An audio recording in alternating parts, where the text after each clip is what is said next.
Nau mai, haere mai. Welcome to this module from the New Zealand Dementia Foundation's Dementia Stars Education Series. Dementia Stars is a series of 8 modules covering some of the most common topics that caregivers work with every day when supporting people living with dementia. You are an extremely important part of the network of people who work in dementia care, and we hope you find this course very helpful for your work. Throughout Aotearoa New Zealand, fabulous care workers are playing an important role, helping people living with dementia with personal care tasks like taking a shower or getting dressed. But it's not always easy. The everyday things we take for granted can be very challenging for people with dementia. Tēnā koutou. I tipu aki au ki murihiku. Ko G te whanau. Ko Susan toku ingoa. Ko tēnei taku mihi ngā tangata whenua o te rohi nei. Ka nui te mihi kia koutou. Nō reira, tēnā koutou katoa. I'm so glad that you can join us for this session on bathing in dementia. I'm Susan G, and I'm a dementia researcher and educator. I'm also the liaison officer for the New Zealand Dementia Foundation. Personal care tasks like supporting a person living with dementia to have a shower or a bath can be hard. Care workers around the world say that this can be one of the hardest parts of the job. Today, we aren't going to give you a recipe book that says, if you do exactly this, it'll always be easy for every person. We can't do that.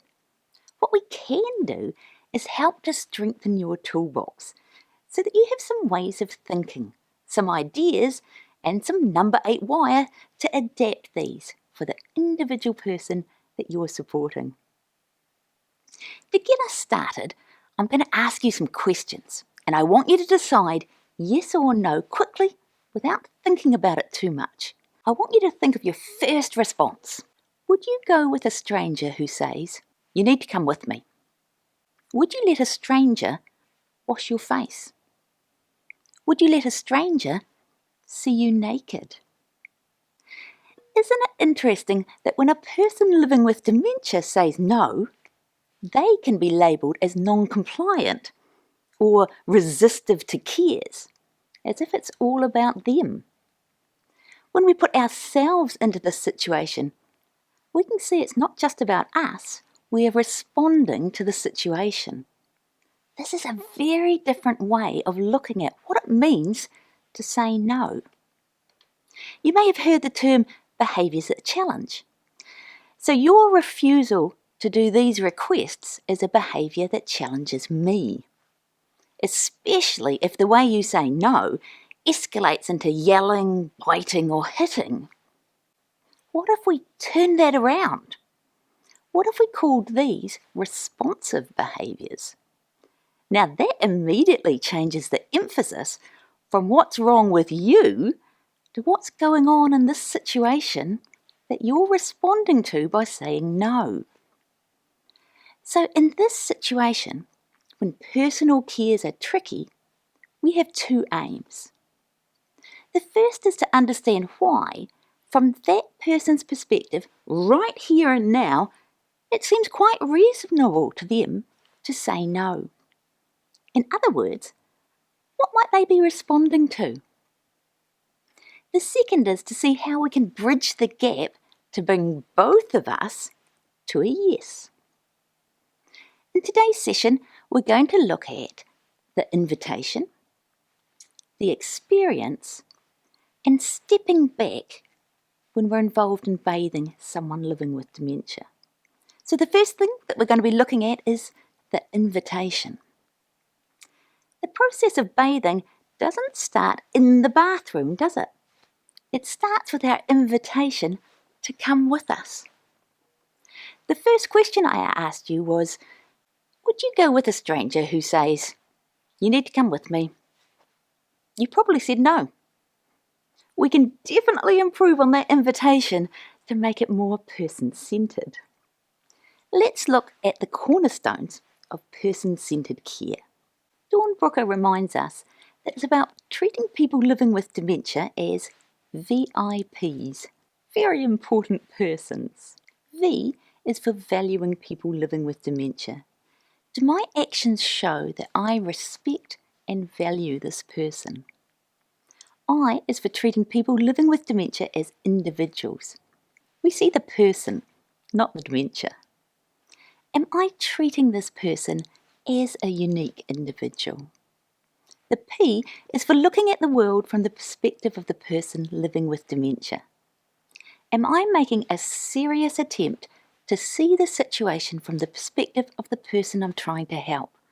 How might they interpret my actions from their perspective? And S is for creating a positive social environment. Our focus is on the relationship, not the task. Do my actions provide the support for people with dementia to feel that they can connect with others and that they're not alone? The really useful thing about having the VIPs reminder in our toolbox is that when things get sticky, we can think through these 4 keys and see if we can strengthen any of them to help us move forward.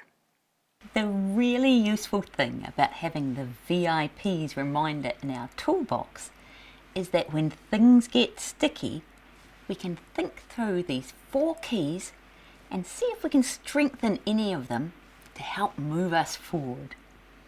Here's Tracy Hawkes, who's an occupational therapist, to talk with us about the importance of making those connections.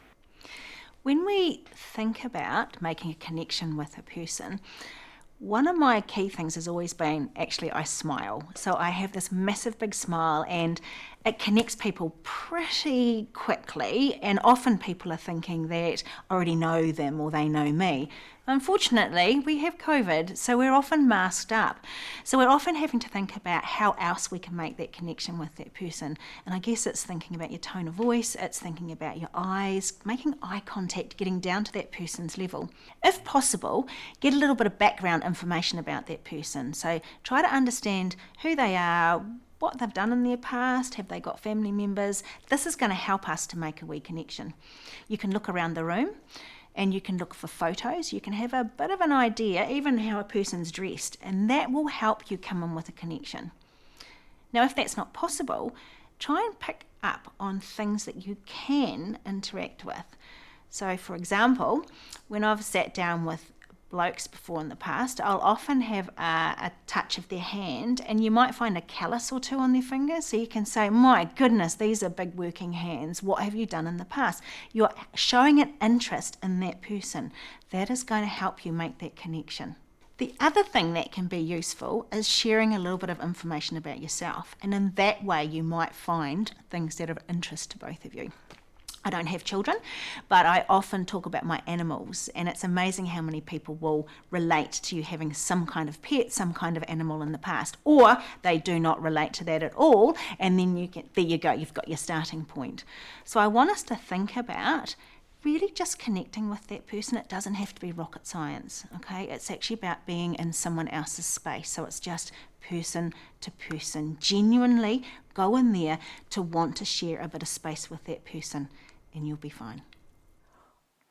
How can we rethink our invitation? We can establish our relationship and rapport before we make the invitation. There was no way you were coming with me when I was a stranger. As we always say, the little things can make a big difference. So I come into your field of view and I smile and I remind you who I am, and we chat about one of your interests for a while. Then I ask you to come with me. Tying into this, we want the person to understand the invitation. Imagine I ask my question very nicely, but in ancient Greek or Klingon. All my effort would be wasted. When we're thinking about great communication with people living with dementia, it can help to remember our message. Each letter of message reminds us of a tip for great communication. This has been developed by the University of Queensland. M is for maximising attention. We take it for granted, don't we, that we can focus our attention on one thing, like you concentrating on me talking, and ignore other things going on. Now, the front part of the brain that helps us to do that is often compromised in dementia. So we want to make sure that we gain people's attention. So how would I say, "Hi Tracy, how are you doing today?" I'd get down to Tracy's level. I'd make eye contact. I'd use her name. And because I know Tracy, I'd also use touch. It's also going to help if I remove any distractions, like asking if I can turn off the TV. The E is for expression and body language. Whatever's going on outside this moment, and however I'm feeling about this shower, in this interaction, I'm going to be giving off the vibe that I'm calm and relaxed. And we can also think about our body language to show that we're interested in what the person's saying. We do things like lean forward, nod. Really being listened to can make a person feel worthwhile and relaxed. Our first S is for keeping it simple. We want to use familiar words, not jargon. We want to keep our parts of the conversation short. Otherwise, the person may forget what we started talking about. We want to use the actual names of people and things rather than using words like she or it that rely on the person remembering what we're talking about. Our second S is for supporting their conversation. One of the most important things we can do is slow down and give time. When we take pauses, it gives the person time to process what we're saying. A useful rule of thumb is that it might take 5 seconds for someone living with dementia to process what you just said and respond. So I say, "Hi Mrs. Pohatu, how are you?" 1001, 1002, 1003, 1004, 1005, and now Mrs. Pohatu says, "Not bad." We don't want to move on too soon. The A is for using visual aids. When words are tricky, using the actual objects or pictures can help provide more cues. So when we ask someone, would they like the pink soap or the green shower gel, we can actually have the objects there to show them. When we don't have the objects, we can still use the handy visual aid of gestures. Can you wash your face now? The G is for getting their message. We want to listen and watch and work out what someone might be communicating by their actions and non-verbal messages. And the last letter E is for encourage and engage. We're thinking about every interaction as a chance to enrich the person's social environment and build our relationship by encouraging them to engage in the conversation and not just talk at them. It's always about the relationship. Right, now it's time to put all this together to think about that invitation for the shower. Let's think about a situation where Sally is supporting Miss Zink with her shower twice a week. Sally comes into the room, and what's in her head? Things like, Miss Zink needs a shower twice a week. Miss Zink hasn't had a shower for several days. Miss Zink needs help to shower. We just have to get on and do it. Now for Sally, these are facts. And it's really easy to assume that of course the same things are in Miss Zink's head. And we go into our conversation on that basis. That may not go so well. What might be in Miss Zink's head? She might not think she needs to shower twice a week. Many people from the older generation grew up having a bath or shower less often than we think is normal now, especially if hot water was scarce. She may not remember that she hasn't had a shower. She may not be aware of her own impairments, so she doesn't think she needs Sally's help. Miss Zink may not see any reason at all why she would want to do this with Sally. Sally's first reaction when Miss Sink says no may be that she just has to get these facts into Miss Sink's head. That may not go so well either. First of all, Sally's expecting that she can win over Miss Sink by logic. Miss Sink has dementia and is working to her own logic. I don't think Sally is necessarily going to win that argument. Second, when we take a step back, what's Sally doing? She's saying that what's in my head is right. I know better, and what you think doesn't count. She doesn't mean to, but that's the basis of the conversation. Third, if we push, people push back. The situation is going to escalate.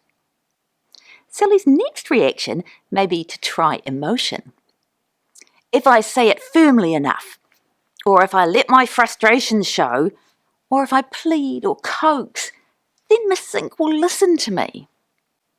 Even from early on, research has shown that these approaches are less effective for personal care. So if Sally goes back to her VIPs, she might try a different approach. And that approach is going to start with Miss Sink. Sally thinks about why a shower might appeal to Miss Sink. There are many different reasons to wash. A quick freshen up for the day, a nice relaxing soak, your regular get ready, a good wash up to get clean. Actually, I've heard of a care worker working with a gentleman who was used to only having his shower when he was actually dirty. So she did things like shining shoes or potting plants that actually got him dirty. And that's the kind of thing that we can use in our invitation. So Sally thinks about what she knows about Miss Sink, and she checks in with Miss Sink's family for some more information. And she puts together a new approach based on Miss Sink's routine and her love of being well presented. Sally gets the bathroom ready, then she goes in before Miss Sink gets dressed for the day. Sally greets Miss Sink by name, and she says her own name, and they have a nice chat to establish rapport. She offers Miss Sink a choice of 2 tops for the day, and she compliments her on how nice she's going to look after she's all dressed up. Then she says, "I've got some time to help now. Shall we go and get you looking nice for the day?" And they head to the bathroom together. What we can see for the first time is that Sally isn't just thinking about what's in her own head. Now she's thinking about what Miss Sink has in her head and how we can get those 2 circles to overlap so she and Mrs. Sink want the same thing.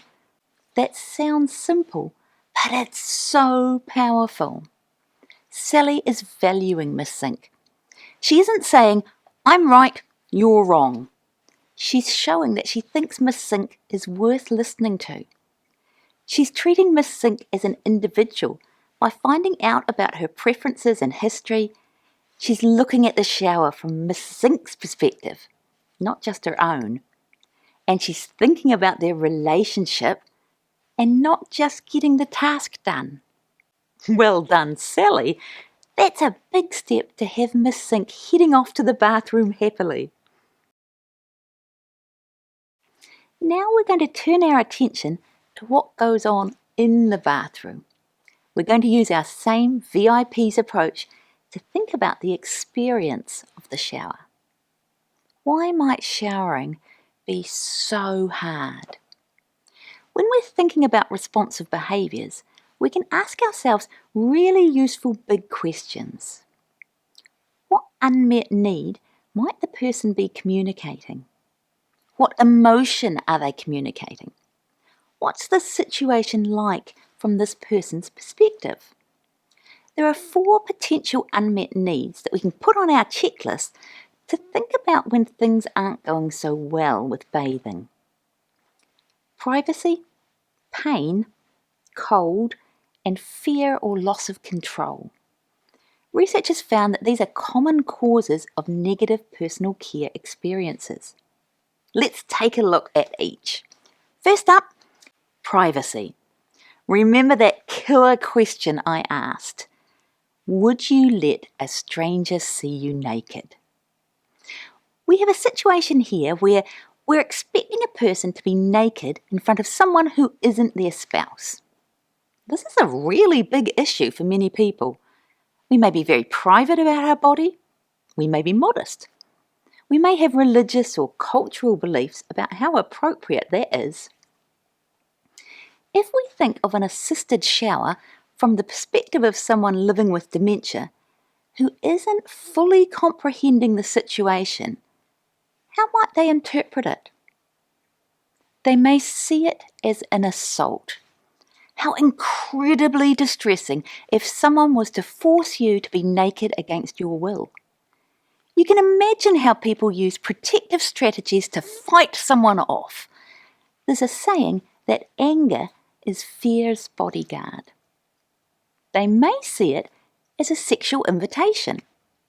You don't have to have a dirty mind to think that there must be something sexual going on if someone's asking to see you naked.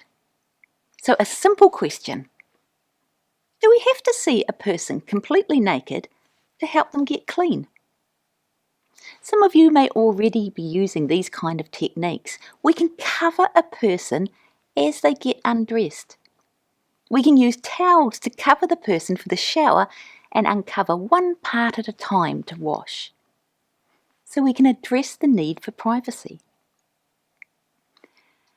We can also think about whether the person may be expressing pain. Sometimes we get clues that pain may be an issue when things start well and then turn to custard. Is it when the person sits on the bath seat? Or when we help clean a particular body part? Or when we dry them? We can raise our concerns with the team and get some help to reduce the pain that's involved in showering. For one person, it might be that we give them their pain medication before their shower or bath. For another person, it might be that we get them some more appropriate equipment. For example, they might be a small person and they're sinking through the seat of the bath chair, which hurts their skin and joints. Some people living with dementia can get hypersensitive skin. For that person, we might try extra soft baby cloths for gentle washing and patting instead of rubbing to dry. Where we're concerned about pain, we also start with the least sensitive parts of the body first for washing. Then we can think, are they cold? Age and dementia can both affect our body's ability to regulate temperature. So the person you support may like it warmer than you do. We can make sure to warm up the bathroom before we invite the person to come with us. And our last item on this checklist is fear and loss of control. They often go hand in hand. Now, imagine that you've got a great dentist and you need a filling. Think about what the dentist might do to help reduce your anxiety. They may give you something to reduce pain, but their approach is probably a big part of why you think they're a good dentist. They may use a calm, warm manner and lots of reassurance. They don't rush, they explain every step, and they make sure you understand. Some dentists even use distraction like a poster on the ceiling or music, and some provide headphones or earmuffs for the sound of the drill. These are all the kind of ideas we can use when we're helping to improve the experience of personal care, whether it's showering as we're focusing on here, or brushing teeth, washing feet, or cleaning up after incontinence. We want to minimise the negative like fear and loss of control and maximise the positive. There are probably as many ways of doing this as there are people. We can give the person something to do. We always want to enable the person living with dementia to do as much as they can for themselves. But this can be particularly useful in a situation like showering, even if it's just that the person is holding a flannel. Experiences feel much more manageable when we feel like we have some control over them. We can think about the sensory experience of a shower. We can bridge the experience of running water in the shower so it's not too overwhelming. I might say, "Oh, listen to the water on the side of the shower. It sounds like rain on the roof. That's a lovely sound, isn't it? Let's check if you like the temperature. How does that feel against your hand? Oh, it's nice and warm, isn't it?" We can bring in products with smells that fit their kind of shower. Something brisk and clean like pine, or something soothing and relaxing like rose or vanilla. For some people, we can even turn it into a fabulous pamper session. We can pair the shower with something positive. A lovely example is a caregiver who was supporting an older gentleman living with dementia who became very upset and yelled in the shower. She discovered that he was an ex-minister with a love of hymns and a great singing voice, and the shower became a time for hymns, and the more they sang, the less he yelled. The person may be able to bring something distracting into the shower with them. I've heard of everything from a doll to a waterproof puzzle. And sometimes the shower may go more smoothly with two helpers, one to distract and entertain, and one to wash. Having some music playing in the bathroom can help some people, but for others it can be a bit overwhelming and make it hard to hear instructions. The more we know about who the person is and how they're experiencing the situation, the more we learn about how we can support them through the experience. Once we've brainstormed our improvements and put them into place, it can take 3 or 4 weeks for the person to get used to the new experience and build up trust that their needs will be met. Now we're going to explore our last big idea for this session, stepping back. We started off by saying that helping people with bathing can be hard, and sometimes, despite fantastic creative problem solving and giving our new improved shower experience time to bed in, the person is still distressed by any shower experience. So sometimes we might need to literally stop, mid-shower if we have to. If the person becomes distressed, we stop what we're doing and we apologise. "I'm sorry I frightened you," or "I'm sorry I hurt you," "I'm sorry I embarrassed you." It's amazing how often a sincere apology can diffuse a situation. We can see if we can work out what went wrong and adjust. If that doesn't work, we shorten the shower and only wash what's necessary, or we stop altogether. If you do need to do this, a great tip is to try to bring in a positive experience to end with. For example, having a nice cup of tea together once the person's dressed again. If showering's continuing to be a traumatic experience for the person, we might need to take a step back to get perspective. I'm going to ask you a pretty challenging question. Does it really matter for the person if they have a shower today? Here's an old story that some of you may have heard before. A medieval traveller wandering across the country comes across a huge construction project. Near their path they see there are 3 stonemasons hard at work with their hammers and chisels. "What are you doing?" asks the traveller. "Breaking stones," grunts the first. "Making a wall," says the second. "Building a temple to the glory of God," proclaims the third. Now, what that old story is pointing out is the difference between looking at the task, short-term goals, or the bigger picture. So if we think about showering, our task is getting the shower done. Our short-term goal is meeting hygiene needs. And our big picture, well, that's about enhancing well-being and enabling the person. When we change our focus to the bigger picture, it can help inspire solutions. If we just look at the task, it can become a win or lose situation, depending on whether that shower gets done today. If we look beyond the task, we can get advice from our supervisor and work together to look at how we can achieve our goals of hygiene, well-being and enablement without getting hung up on getting the person into the shower. Let's explore a case study. Sandy was assigned to help Mrs. Sheen with personal cares. Mrs. Sheen is extremely upset by showering and lashes out at Sandy and tries to bite her. She literally screams as Sandy tries to wash her hair. They're both very traumatised by the experience.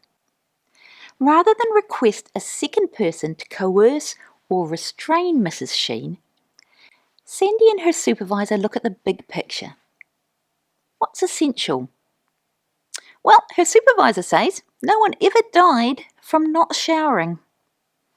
The main costs to not bathing relate to social and cultural values, not health values. Asking how much does this matter and to whom does it matter may solve the problem completely by bringing perspective.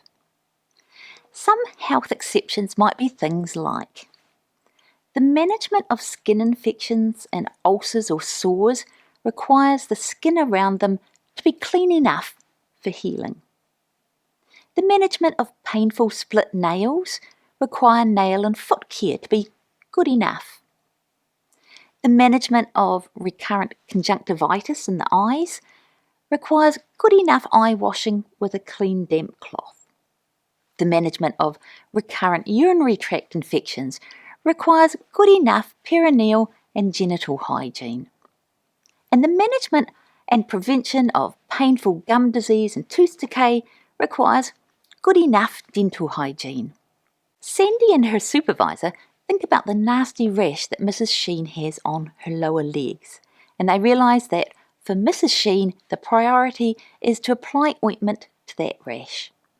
They develop a new care plan around this realisation, aimed at focusing on the essentials and to repair the trauma that Mrs. Sheen experienced. Let's look at their plan and how it worked out. Their plan had 2 phases. The first phase focused on giving time to build trust. Negotiating a good enough routine can be the bridge that we use to build on as we establish trust. Sandy and her supervisor put the shower aside. For 3 weeks, Sandy didn't even mention having a shower. What she did do was get Mrs. Sheen's consent to tend to her legs, and then she added in a flannel wash for hands and face. The second phase was to adapt the ways that they were washing. As Mrs. Sheen's relationship with Sandy strengthened, the next stage was a flannel wash all over, using a large towel for privacy. Mrs. Sheen's family had said that this was a method Mrs. Sheen was very familiar with over the years. And Sandy chatted about cats with Mrs. Sheen while this took place. Hair washing can be a particularly difficult part of the showering routine. Sandy and her supervisor discussed some possible ways of separating out hair washing from a shower. They considered a dry wash massage cap, a bed bath with a blow-up sink, a sink wash, and using a flannel to wet hair. The flannel technique made a lot of sense once Mrs. Sheen was comfortable with the body wash. In the end, this approach achieved a good outcome for supporting Mrs. Sheen's hygiene needs and her well-being that didn't involve a shower.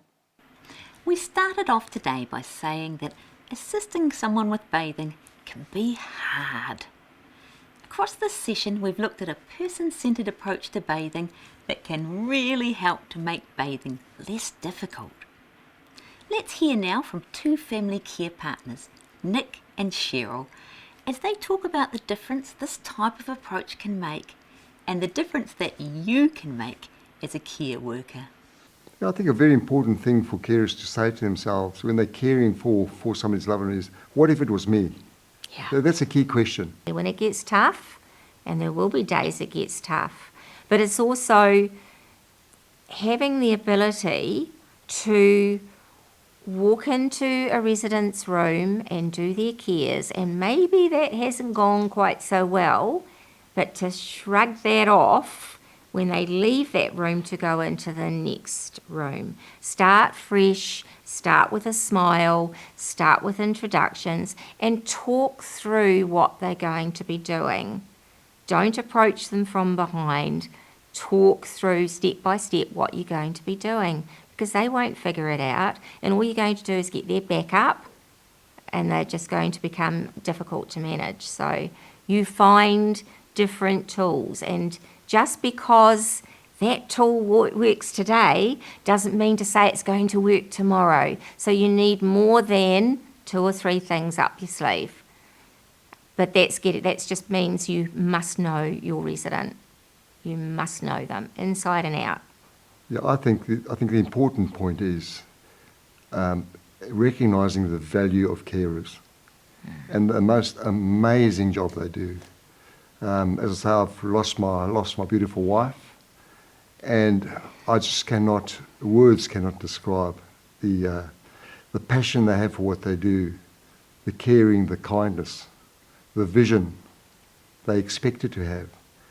And carers are expected to be professional in so many aspects of their job. You know, if you think of a carer, you think of somebody cleaning a house, you know, maybe doing a toilet change or just showering people. But all these things we've been discussing about sense of humour, living in somebody else's world, you know, loving somebody else who doesn't belong to you. I mean, how hard is that, you know? And how undervalued carers can be. But I'd say to carers, be proud of what you do. Love what you do. Love yourselves, because you are angels. And without you, our loved ones, those who have dementia, have a totally different life. And exponentially, we are getting more people in care, so we're going to need more carers. And your value, there's no price to be put on the job you actually do. And I know sometimes we do a job for the love of what we do, and that's a very important aspect of what you do. And carers like myself and Cheryl really appreciate what you do, and thank you. We've covered some of the most fundamental ideas that are going to support great care in any context. And we've seen how having a deep toolkit and a creative approach can help when showering is difficult. That completes this module about bathing in dementia. Thank you for joining us. It's been an absolute pleasure to share this with you, and I hope that you'll find some time to check out the other Dementia Stars topics. Ngā mihi nui. We hope you have found this Dementia Stars course valuable. We really appreciate the time you have taken to allow us to share some new ideas and fresh perspectives on this important topic with you. We hope you will return to your work with people living with dementia with renewed enthusiasm. It's such an important job, and you are a very precious part of the dementia family. The New Zealand Dementia Foundation would like to thank CHT Healthcare Trust for their generous support of this project. If you would like to learn more about the New Zealand Dementia Foundation's work, check out their website and join the community. This module is one of a series of Dementia Stars courses. You can find out more about the other topics from your workplace educator or on the New Zealand Dementia Foundation's website. Ngā mihi mai oha. Thank you so much for your commitment to people living with dementia.